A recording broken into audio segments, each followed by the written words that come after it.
C'est à la page 739 pour ceux qui ont cette Bible. 739.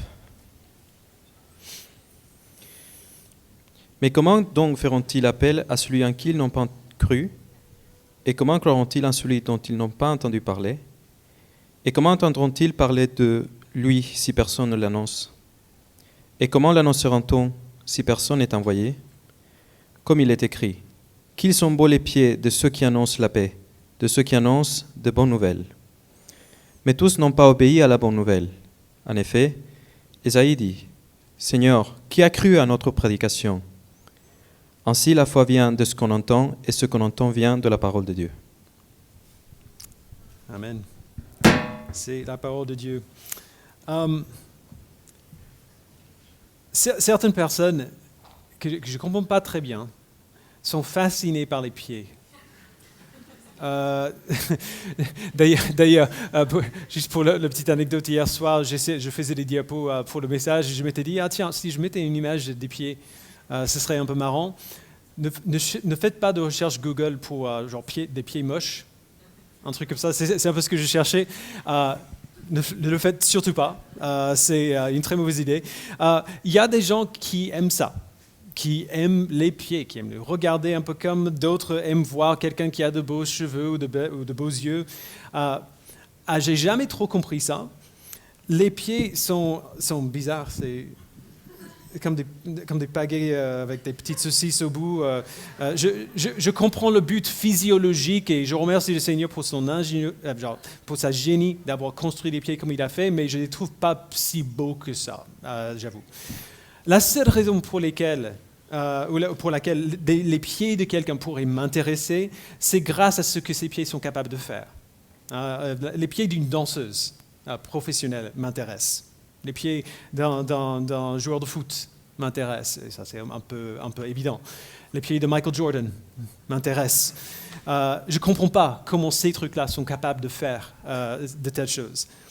Mais la dextérité ou la force ne sont pas les critères de la Bible pour des pieds vraiment magnifiques. Dans Ésaïe 52, verset 7, le prophète Ésaïe dit qu'ils sont beaux sur les montagnes, les pieds de celui qui apporte de bonnes nouvelles, qui annonce la paix, de celui qui apporte de très bonnes nouvelles, qui annonce le salut de celui qui dit à Sion, ton Dieu règne. Alors, est-ce que vous connaissez ce chant? Qui sont beaux sur toutes les montagnes. On est les seuls? On va le chanter tout à l'heure. En fait, on chantait dans notre église il y a bien longtemps de cela, et je trouvais toujours ce chant un peu marrant. Quand on disait qui sont beaux, les pieds, je regardais toujours à l'avant en disant. En fait, et c'est marrant parce que j'ai des pieds assez moches, donc je trouvais ça marrant. Mais quand Ésaïe le dit, ce n'est pas une blague.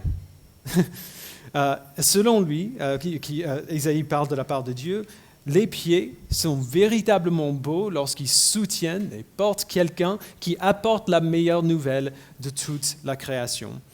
Et dans un sens bien réel, c'est ce que nous sommes appelés à faire. Nous sommes tous appelés à avoir de beaux pieds, si je peux le dire comme ça. Alors, quelle est la bonne nouvelle que nous portons avec nos beaux pieds? Nous avons vu cela la semaine dernière. Dans les 13 premiers versets de Romains 10, Paul a terminé en nous rappelant à quel point il est facile d'être sauvé. Il dit au verset 12, « Ainsi, il n'y a aucune différence entre les Juifs et les non-Juifs, puisqu'ils ont tous le même Seigneur, qui se montre généreux pour tous ceux qui font appel à lui. En effet, toute personne qui fera appel au nom du Seigneur sera sauvée. » Alors, dimanche dernier, on a vu ce en quoi cela consiste. Faire appel au nom du Seigneur, ça veut dire quoi? Il dit un peu plus tôt, ça veut dire confesser, reconnaître publiquement que Jésus-Christ est le Seigneur, numéro 1. Et numéro 2, croire que Dieu l'a ressuscité des morts. Et on a parlé de pourquoi ces deux éléments-là sont tellement essentiels. Confesser que Jésus-Christ est le Seigneur veut dire reconnaître qu'il a fait ce que nous ne pouvions pas faire. Il a vécu la vie juste que nous sommes appelés à vivre, mais que nous ne pouvions pas vivre seuls. Et en retour, il nous a donné sa vie de justice parfaite. Il a souffert la punition pour notre injustice à nous, afin que nous ne la souffrions pas. Il a absorbé la colère de Dieu contre notre péché à la croix, il est mort pour nous, et puis Dieu l'a ressuscité d'entre les morts, montrant que sa colère contre le péché de son peuple a vraiment été déversée une bonne fois pour toutes. Le péché est payé, c'est fini, mis de côté. Lorsqu'on confesse et lorsqu'on croit ces choses, nous disons que maintenant Jésus-Christ est le Seigneur de nos vies. Il a le droit de nous dire ce que nous devons faire et ce que nous ne devons pas faire. Et nous lui obéirons parce que l'alternative est tout simplement impensable. C'est littéralement l'enfer. Et nous disons aussi que toute notre espérance pour notre présent et pour notre avenir se trouve dans la promesse que tout comme Christ a été ressuscité, nous le serons aussi. Tout ce qui est brisé dans ce monde, y compris nous-mêmes, sera un jour réparé et restauré. Alors, pourquoi est-ce que Paul rappelait ces éléments à l'Église de Rome? Il l'a fait pour 3 raisons. La première raison, on a vu, c'est parce que cette Église a été composée de chrétiens d'origine juive et des chrétiens d'origine non juive. Et Paul leur rappelle ces choses parce que les chrétiens juifs et non juifs pourraient être tentés d'imaginer qu'ils ont été sauvés pour une raison autre que la grâce de Dieu. Et essayer de faire un peu la compétition les uns avec les autres dans leur propre tentative d'atteindre la justice, d'être assez juste pour être sauvés. La deuxième raison pour laquelle il leur rappelle ces choses, c'est parce que beaucoup de chrétiens dans cette Église, et particulièrement des chrétiens juifs, j'ai l'impression, avaient sûrement peur et étaient attristés parce que les membres de leur famille, leurs voisins, leurs amis, leurs voisins juifs avaient rejeté Christ, avaient rejeté leur Messie. Et la même chose était vraie d'une autre manière pour les non-chrétiens. Les non-chrétiens païens qui vivaient à Rome, des gens ordinaires qui ne voulaient rien avoir avec Dieu et ne pensaient pas avoir besoin de lui. La troisième raison, ça on va voir dimanche prochain. Alors aujourd'hui, avant d'arriver à cette troisième raison, Paul va mettre l'accent sur ce que ces chrétiens dans l'Église de Rome doivent garder en tête face à cette situation dans laquelle ils sont. Déjà, il va poser les fondements pour une des raisons pour lesquelles il écrit cette lettre à la base, pour encourager l'Église de Rome à le soutenir dans sa mission à lui, qui va vers l'Espagne. Mais il va faire beaucoup plus que ça.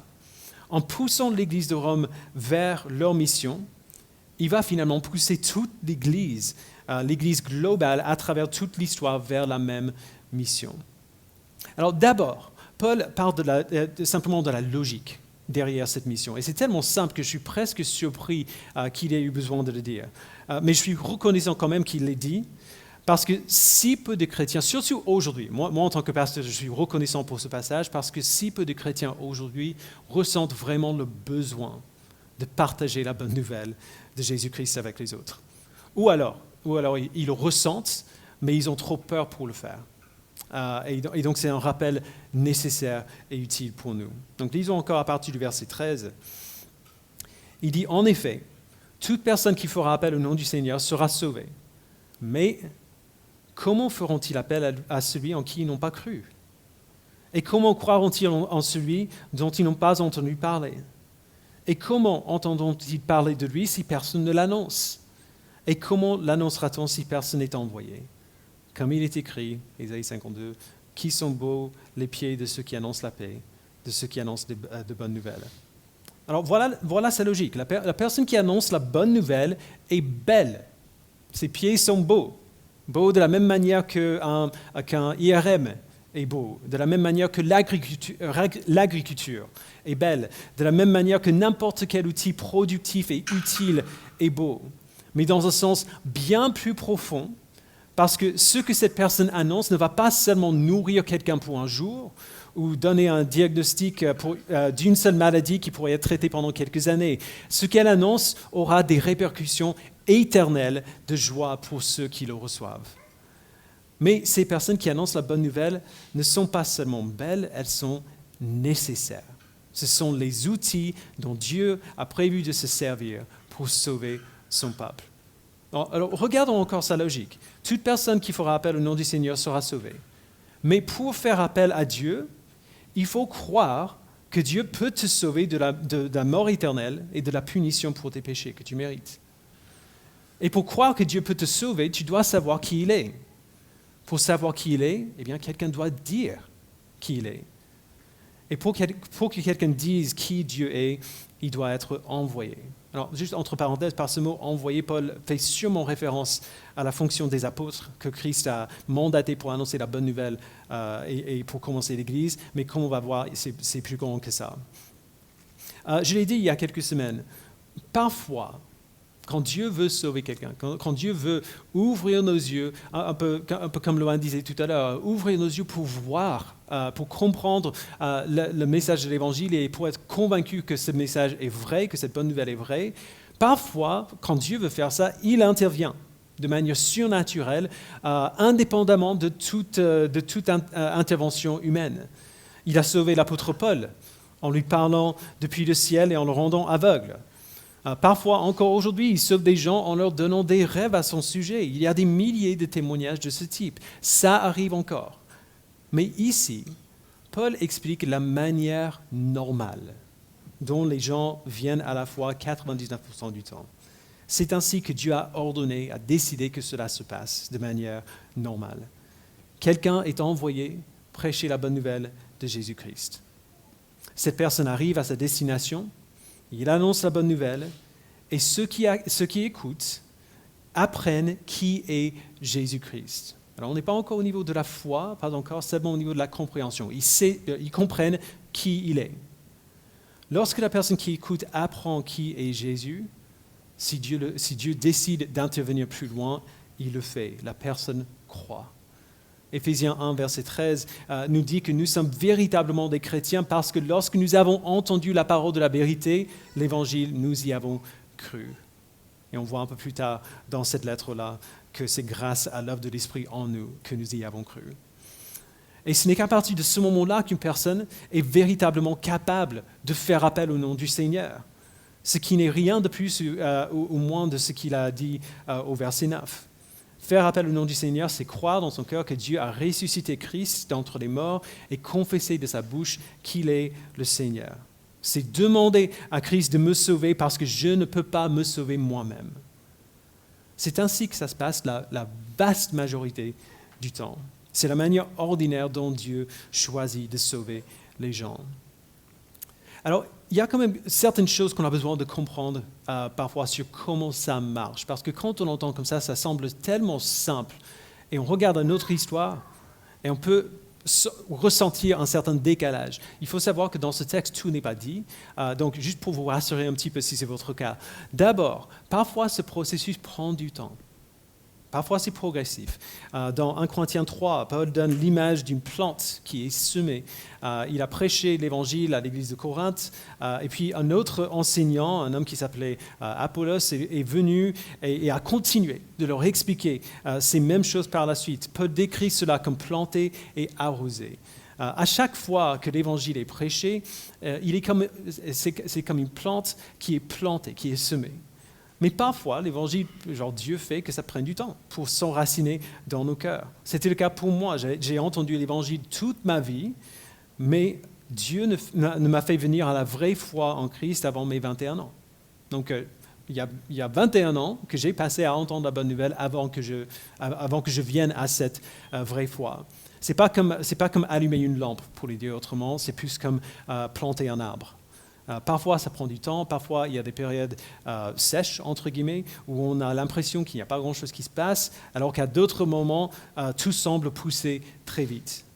Donc, tout ça pour dire que si vous partagez l'Évangile avec quelqu'un et rien ne se passe, ça ne veut pas dire que vous le faites mal ou que ça ne va pas se passer. C'est Dieu qui gère le résultat, c'est Dieu qui gère la suite. Notre responsabilité, c'est l'annonce. Alors voilà la première chose. Parfois, c'est progressif. Deuxièmement, c'est toujours actif. Paul parle d'entendre et de croire, de reconnaître publiquement. Il parle de choisir, d'accepter quelque chose et de dire quelque chose. Si Dieu choisit de nous sauver, notre salut est certain. C'est Dieu qui le fait. Mais ce salut ne se manifestera jamais dans nos vies sans notre connaissance et notre participation. Et il faut bien le comprendre parce qu'il y a des gens qui entendent que c'est Dieu qui fait, c'est Dieu qui fait, c'est Dieu qui fait et qui attendent. Alors que Dieu a fait des choses qui n'osent pas faire le pas eux-mêmes, faire un pas de foi vers lui, qui n'osent pas présumer que Dieu a fait quelque chose dans leur cœur. Et donc ils attendent pendant très longtemps alors que Dieu a fait ce qu'il fallait bien avant. C'est comme un bébé qui naît. Les bébés ne décident pas de naître. Ils naissent. Ils arrivent. Ce n'est pas de leur ressort. Mais quand même, à un certain point dans leur développement, les enfants deviennent conscients qu'ils existent. C'est toujours un moment surprenant pour les parents.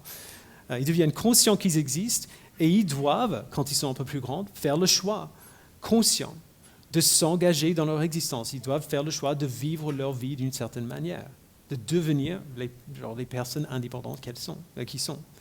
Paul décrit le salut exactement de cette manière dans Éphésiens 1 et 2.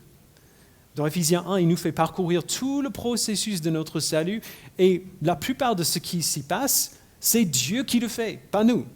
C'est lui qui envoie l'Évangile, c'est lui qui ouvre nos yeux pour voir la vérité de l'Évangile, c'est lui qui nous donne de nouveaux cœurs pour le désirer et il a commencé à faire ça avant même de créer le monde. Mais il arrive toujours un moment où l'individu doit s'engager dans ce que Dieu a fait en lui. Il doit faire le choix de vivre selon ce que Dieu dit de lui. Il va faire le choix si Dieu le sauve, mais il doit faire le choix. Il doit commencer à pratiquer des œuvres bonnes que Dieu a préparées d'avance afin que nous les pratiquions, comme il dit dans Éphésiens 2:10. Notre participation dans notre salut n'est jamais passive. Nous ne faisons pas que notre salut se réalise, mais notre salut ne se réalise pas sans nous. Peu importe à quoi ressemble le timing, le salut est toujours conscient et nous sommes toujours des participants actifs. Alors pourquoi est-ce qu'on a besoin de comprendre ces choses?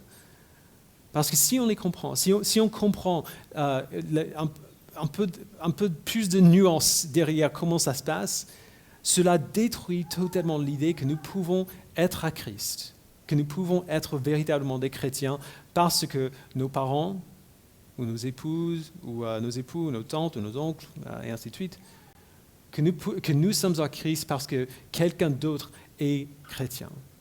Ou alors que nous sommes sauvés parce que nos parents nous ont baptisés quand on était bébés. Nous n'héritons pas le salut d'une famille ou d'une culture quelconque. Le salut est une réalité collective, absolument. Nous sommes sauvés dans un peuple, mais le salut reste intensément personnel. C'est notre mission. C'est comme ça que Dieu sauve les gens, par la proclamation de l'Évangile aux personnes qui ne l'ont pas entendu. Mais tout le monde qui est dans le ministère depuis même un petit peu de temps sait très bien que ça ne se passe pas toujours comme on voudrait ou alors comme on s'y attend. On a une idée en tête de ce que ça donnera quand on annonce l'Évangile, soit devant une église ou même n'importe qui a partagé l'Évangile avec quelqu'un d'autre. C'est qu'on a une idée en tête de ce que ça va donner, de ce que ce sera, mais ça ne se passe pas toujours comme on veut. Et c'est ce qu'on voit au verset 16. Mais tous n'ont pas obéi à la bonne nouvelle. En effet, Ésaïe dit, « Seigneur, qui a cru à notre prédication ?» Ainsi, la foi vient de ce qu'on entend, et ce qu'on entend vient de la parole de Dieu. Alors Paul sait très bien que ces Romains ont probablement déjà partagé l'Évangile avec leurs amis et leurs voisins, et qu'ils ont rencontré des regards consternés, ou même carrément parfois hostiles. Tous n'obéissent pas à la bonne nouvelle. Et juste entre parenthèses, remarquez bien ce qu'il dit. Il ne dit pas seulement que tous n'obéissent pas à Dieu, mais que tous n'obéissent pas à la bonne nouvelle. L'évangile n'est pas seulement une invitation, c'est un commandement auquel nous sommes appelés à obéir. Tout le monde ne le fait pas. Tout le monde ne croit pas et ne confesse pas que Christ est Seigneur et que Dieu l'a ressuscité. Alors ça peut nous décevoir et ça peut même nous désillusionner. Alors Paul leur rappelle que le prophète Ésaïe a prédit que ça se passerait comme ça. Il a écrit ce passage des siècles auparavant. Beaucoup de personnes sont passées par le même processus que Paul a décrit dans les versets 14 et 15, mais ils n'ont pas cru. Cela est arrivé aux gens à qui les apôtres ont parlé, C'est arrivé aux gens même que Jésus-Christ a parlé. Ils ont annoncé la bonne nouvelle, les gens ont entendu la bonne nouvelle, ils ont compris qui est Jésus, et quand même, ils l'ont rejeté. Entre guillemets, ça ne marche pas toujours comme on voudrait. Mais il veut qu'on le sache très clairement. Si ça ne marche pas comme on voudrait, entre guillemets, cela ne suggère aucunement une déficience dans l'Évangile lui-même, ni dans ceux qui annoncent l'Évangile.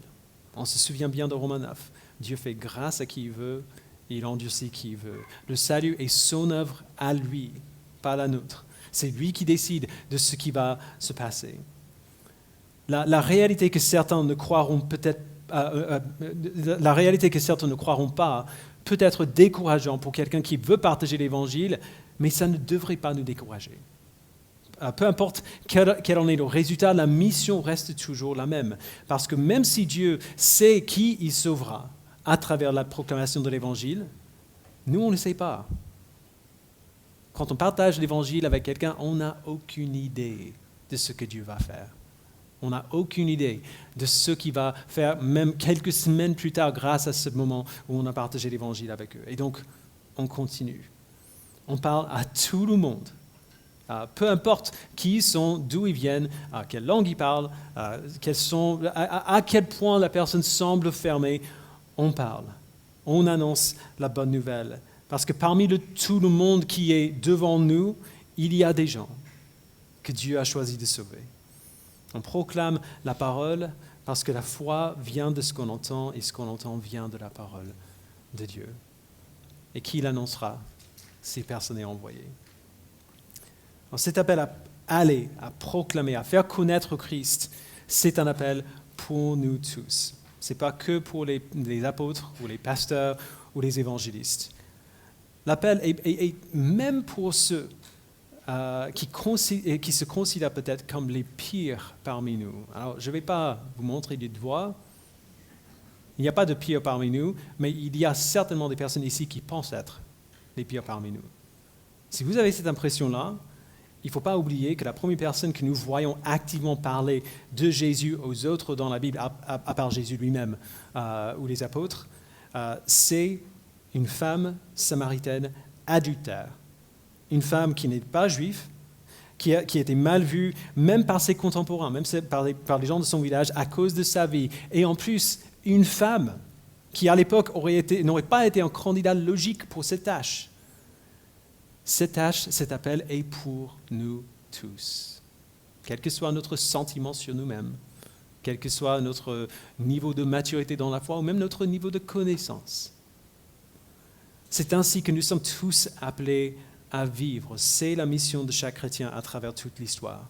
Quand Ésaïe dit « qui sont beaux les pieds de ceux qui annoncent de bonnes nouvelles », il parle de nos pieds à nous tous. Mais il y a quand même une réalité dans notre monde qui doit être prise en compte. Et c'est que nous vivons tous dans un lieu précis et nous sommes entourés des gens précis. Personne ne peut partager l'Évangile avec tout le monde. Et donc, concrètement, dans les faits, à quoi est-ce que ça ressemble pour l'Église, pour tous les chrétiens, d'accomplir notre mission, de partager la bonne nouvelle? Il y a une multitude de manières de faire. Ce matin, je ne vais mentionner que 3. Tout d'abord, nous accomplissons notre mission par l'implantation de nouvelles églises. Ce n'est peut-être pas évident, alors il faut le dire. Partager l'Évangile avec quelqu'un sans l'amener dans une communauté qui l'enseignera à vivre pour Christ n'est pas totalement futile, mais presque. Partager l'Évangile avec quelqu'un sans l'amener dans une communauté qui l'enseignera à vivre pour Christ n'est pas totalement futile, mais presque. C'est pour ça que quand Jésus a donné sa grande mission aux apôtres, aller dans toutes les nations, faire des disciples, baptiser au nom du Père, du Fils et du Saint-Esprit, il n'a pas terminé là. Et enseignez-leur à mettre en pratique tout ce que je vous ai prescrit. C'est nécessaire. Parfois, on doit. Parfois, on le fait et on n'a aucun autre choix que de le faire comme ça. Certaines personnes vivent dans des lieux où il n'y a pas d'église. Mais la vie pour ce nouveau croyant va être difficile si ce nouveau croyant se trouve isolé de la communauté chrétienne. Et donc, nous implantons des églises. Nous appartenons nous-mêmes à un réseau d'églises qui implante des églises qui s'appelle Acte 29. Donc nous, Loan et moi, on a commencé par un stage de 2 ans dans une église à Val d'Europe avant qu'ils nous envoient ici pour implanter Connexion. Il faut bien le rappeler d'ailleurs, on en a parlé hier dans le cours de membres, nous sommes une implantation d'église, nous n'existions pas avant septembre 2014. On a déménagé dans Paris pour implanter cette église et on pouvait faire cela parce qu'une église, Acte 29 aux US, dans le Colorado, a pris notre projet à cœur et s'est engagée à payer les 2/3 de mon salaire pendant une durée illimitée. Et puis 2 autres églises, pas loin de celle-là, ont commencé à soutenir le projet aussi. Alors Connexion a pris de plus en plus cette charge au fil des années et j'en suis reconnaissant. Mais ces églises au Colorado donnent toujours une grande partie de mon salaire chaque mois, plus de 10 ans après qu'ils ont commencé. Et de même, à notre tour, lorsque l'église Saint-Lazare a été implantée, on a envoyé plusieurs de nos membres pour rejoindre cette implantation-là. On ne pouvait pas y participer financièrement, mais on pouvait envoyer des gens. Et donc, c'est ce qu'on a fait. Et c'est ce qu'on veut continuer de faire. Pour que les nouveaux chrétiens aient une communauté dans laquelle vivre leur foi, ils ont besoin d'églises à proximité. Et il y a de multiples endroits en France, certaines régions entières, où il n'y en a pas. Un pasteur de notre union d'église, Jean-Rémy Hoche, a implanté une église qui est encore aujourd'hui la seule église évangélique dans toute la région de la Corrèze. L'implantation des églises est nécessaire et elle est une expression locale d'un autre domaine bien plus large pour la mission que Dieu nous donne de partager l'Évangile. Nous accomplissons cette mission, deuxièmement, en envoyant des missionnaires aux endroits qui en ont besoin. Alors, je sais que c'est un peu plus dur, ce sujet, parce que ça semble parfois un peu abstrait, ça semble loin. C'est difficile de se soucier des gens qu'on ne connaît pas, qu'on n'a jamais vus, qu'on ne verra jamais, dans des pays où on n'a jamais mis les pieds. Mais c'est essentiel. C'est ainsi que l'Église de Christ a commencé. Chaque Église qui existe dans ce monde ou qui a jamais existé dans ce monde de manière ultime existe parce que des gens sont partis vers des villes ou des pays ou des peuples qui ne connaissaient pas et qui ne connaissaient pas Jésus-Christ et qui ont partagé l'Évangile dans ces lieux. Depuis le début de notre Église, on a bénéficié de la présence de plusieurs missionnaires ici. Le premier missionnaire est venu peut-être 3 mois après qu'on a lancé. Et puisqu'on faisait tout en français, et son but c'était d'apprendre le français pendant qu'elle était en France, elle a commencé à inviter ses amis missionnaires qui étaient dans ces mêmes cours de langue. Et depuis, on a toujours un bon nombre de missionnaires parmi nous. J'en fais pas partie d'ailleurs, juste au cas où vous êtes nouveau et vous posez la question. Je vivais déjà en France depuis plus de 10 ans quand on a implanté l'église ici, donc je ne suis pas venu en France pour ça, je ne suis pas un missionnaire. Mais certains des missionnaires qu'on a aujourd'hui ici ont été envoyés ici, à Paris, et ont pris des rôles actifs de leadership dans l'Église. Cette Église ne marcherait pas sans eux. Il y a plusieurs autres missionnaires qui nous ont rejoints pendant un temps, pendant qu'ils apprenaient, ou qu'ils apprennent encore, il y en a d'autres aujourd'hui, qu'ils apprennent le français, avant d'être envoyés à un autre pays francophone, et on a simplement bénéficié de leur présence parmi nous.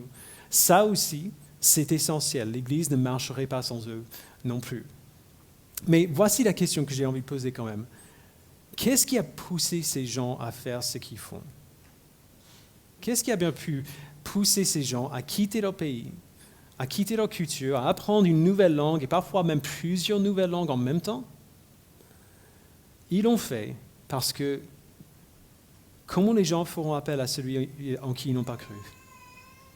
Et comment ils croiront en celui dont ils n'ont pas entendu parler? Et comment ils entendront parler de lui si personne ne l'annonce? Et comment est-ce qu'on l'annoncera si personne n'est envoyé? Nous avons des frères et sœurs en Christ que nous ne connaissons pas encore, dans des villes et dans des villages partout dans ce monde. Ils n'entendront pas parler de l'Évangile sans que quelqu'un soit envoyé le leur annoncer. C'est pour cela que ces missionnaires sont là. Et c'est pour ça qu'ils vont aller là où ils iront. Je ne dis pas ça simplement pour remercier nos missionnaires, même si j'en suis très reconnaissant pour leur présence, pour leur activité dans l'Église. Je dis ça vraiment parce qu'il y a d'autres gens à d'autres endroits qui ont besoin de l'évangile aussi, des gens que Dieu a déjà choisi de sauver, et le moyen par lequel Dieu a choisi de les sauver, c'est peut-être bien quelqu'un dans cette salle qui n'est pas missionnaire aujourd'hui, mais qui le sera. Je ne parle pas de tout ça pour que vous souteniez simplement la mission à l'étranger, même si on devrait faire ça, genre prier pour eux, leur envoyer de l'argent si on peut, pour les soutenir comme on peut. J'en parle aussi parce que pour certains d'entre vous, c'est peut-être la première fois que vous avez considéré cette possibilité. Et Dieu vous appelle peut-être à aller à un pays que vous ne connaissez pas, à apprendre une langue que vous ne parlez pas, à vivre dans une culture que vous ne connaissez pas, afin d'annoncer la bonne nouvelle. Alors, si votre cœur commence à battre fort quand je dis ça, garde-le bien en tête. C'est peut-être un indicateur qu'il y a des choses à explorer. Alors, la plupart des chrétiens dans le monde, et même dans notre Église, ne seront pas appelés à aller tout à fait de cette manière. Mais ça ne veut pas dire que nous pouvons rester là tranquilles. Cet appel est pour nous aussi. Parce que la manière la plus basique et la plus fondamentale dont nous accomplissons la mission que Dieu nous a donnée, le moyen qui est la norme pour la croissance de l'Église et pour proclamer l'Évangile dans un lieu quelconque, c'est par des chrétiens ordinaires qui partagent la bonne nouvelle avec des gens ordinaires à travers des discussions et des relations ordinaires. Plus je vois cela à l'œuvre, et puis je suis convaincu que même nos meilleurs efforts pour organiser des événements à l'Église auxquels on peut inviter des gens, même si ces événements sont très bien et il faut les continuer, nos meilleurs efforts pour trouver un truc pour évangéliser ne seront jamais aussi efficaces que les discussions normales qui ont lieu dans nos relations personnelles avec les gens qui nous entourent. Nos familles, nos amis, nos voisins, les gens qu'on croise dans la rue, la dame âgée assise à côté de nous dans le bus. C'est comme ça que la plupart des chrétiens accomplissent cette mission. C'est comme ça que la plupart des chrétiens aujourd'hui sont chrétiens. Non pas par des efforts spectaculaires, mais par des interactions humaines tout à fait ordinaires. Alors ça fait peur, mais on est bien soutenu. C'est une des raisons pour lesquelles on a l'équipe d'évangélisation. Cette équipe n'existe pas principalement même pour partager l'évangile avec les gens. On veut le faire et on doit le faire, mais la raison pour laquelle cette équipe est tellement précieuse, c'est pour que vous puissiez sortir avec eux si vous avez peur, pour voir comment ça marche, pour voir que ce n'est pas si effrayant que ça et ce n'est pas si difficile que ça non plus. Au contraire, à chaque fois que les gens reviennent de ces après-midi où ils partagent l'évangile avec les gens, ils reviennent boostés et joyeux, même quand ça se passe mal. Ils reviennent encouragés par le simple fait d'avoir fait cela. C'est tout simple.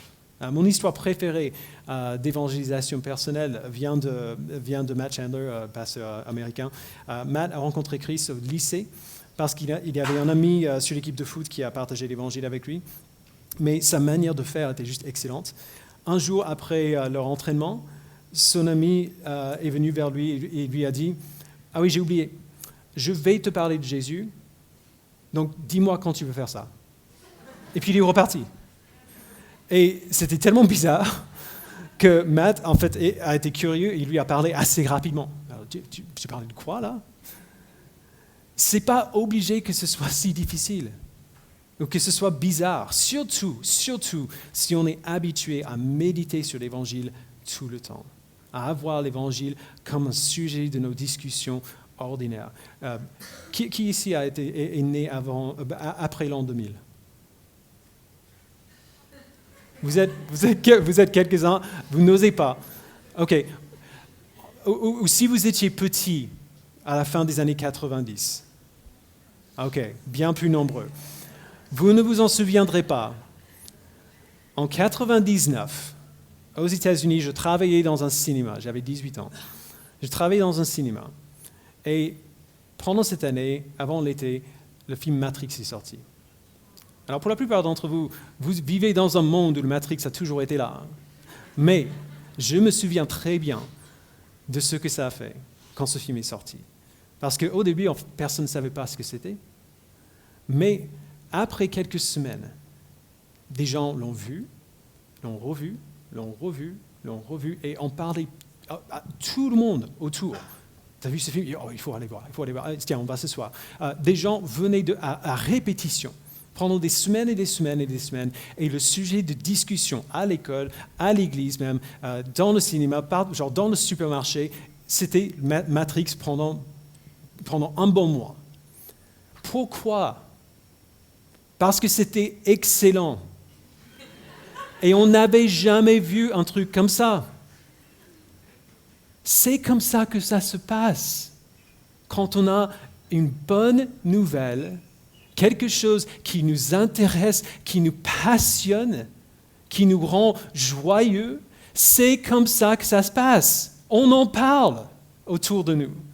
Et quand l'Évangile est dans notre tête, quand on médite sur l'Évangile de manière régulière, quand on a l'Évangile comme sujet de nos discussions ordinaires, même juste de nos pensées ordinaires, quand on fait autre chose, c'est comme ça que ça se passe. C'est pour ça que Dieu dit dans Deutéronome 6, vous vous rappelez de comment il a parlé à son peuple, les commandements que je te donne aujourd'hui seront dans ton cœur. Tu les répéteras à tes enfants, tu en parleras quand tu seras chez toi, quand tu seras en voyage, quand tu te coucheras, quand tu te lèveras, tu les attacheras à tes mains comme un signe, et ils seront comme une marque entre tes yeux. Tu les écriras sur les montants de la porte de ta maison et sur les portes de tes villes. Pour les gens qui respirent l'Évangile, en parler, c'est tout naturel. C'est normal, on n'a même pas besoin d'y réfléchir. Ou pour le dire autrement, l'accomplissement de notre mission commence quand on est seul, quand on médite sur la bonté de Dieu en Jésus-Christ. Et cet accomplissement se manifeste à l'extérieur quand nous parlons naturellement aux autres du Sauveur qu'on aime. Quelle que soit la manière de faire, que ce soit par une mission à l'étranger, ou le ministère pastoral, ou l'implantation des églises, ou simplement l'évangélisation personnelle avec les gens qu'on connaît, c'est ce à quoi nous sommes appelés. Nous sommes appelés à proclamer la bonne nouvelle de Christ à ceux qui ne le connaissent pas, à avoir de beaux pieds, pour la raison qu'Ésaïe a prophétisé. Je pensais à ça cette semaine en préparant ce message, et j'ai tellement hâte de voir du jour où on sera avec Christ, où nous y verrons rassembler des frères et des sœurs en Christ qu'on ne connaissait pas avant, mais qui seront là parce que quelqu'un dans cette église leur a partagé la bonne nouvelle. J'ai tellement hâte de voir la multitude que cela sera. C'est notre appel. C'est nécessaire et c'est une joie. Et donc Dieu nous appelle à vivre dans cette joie, à répondre à cet appel, parce que c'est une joie. Je vous invite à prier. Père, nous te remercions pour la bonne nouvelle de Jésus-Christ. Merci, Père, que notre justice, la raison pour laquelle tu nous approuves, la raison pour laquelle tu nous acceptes, la raison pour laquelle tu nous pardonnes, n'a rien à voir avec ce que nous pouvions faire, ce que nous avons pu accomplir, ce que nous avons pu comprendre ou saisir par nous-mêmes. Merci, Père, que ton approbation de ton peuple dépend seulement et uniquement de l'œuvre de Christ pour nous. Je prie, Père, que tu nous permettes de comprendre l'Évangile, de comprendre, même si on est chrétien depuis longtemps, pourquoi on parle de l'Évangile semaine après semaine après semaine. Permets-nous de comprendre à quel point ta grâce pour nous est grande, à quel point ta bonté envers nous est immense. Fais en sorte, Père, que nous respirions de l'Évangile et que nous n'ayons pas besoin de nous efforcer de parler de toi autour de nous, Que nous n'ayons pas peur des réactions des autres, c'est toi qui gères ça. Que nous n'ayons pas peur de comment les autres nous voient, nous considèrent, mais que nous parlions de ce qu'on aime, comme des gens font. Fais en sorte que ce soit naturel pour nous. Et je prie pour moi-même en premier lieu, parce que tu sais à quel point c'est dur pour moi aussi. Donne-nous ce qu'il faut, Père, pour parler de toi comme on parle des choses qu'on aime. Et encore plus, parce que qu'est-ce qu'on aime plus que toi? Aide-nous, Père, à t'aimer plus que tout et à parler de toi comme la bonne nouvelle que tu es. Au nom de Jésus-Christ, nous prions. Amen.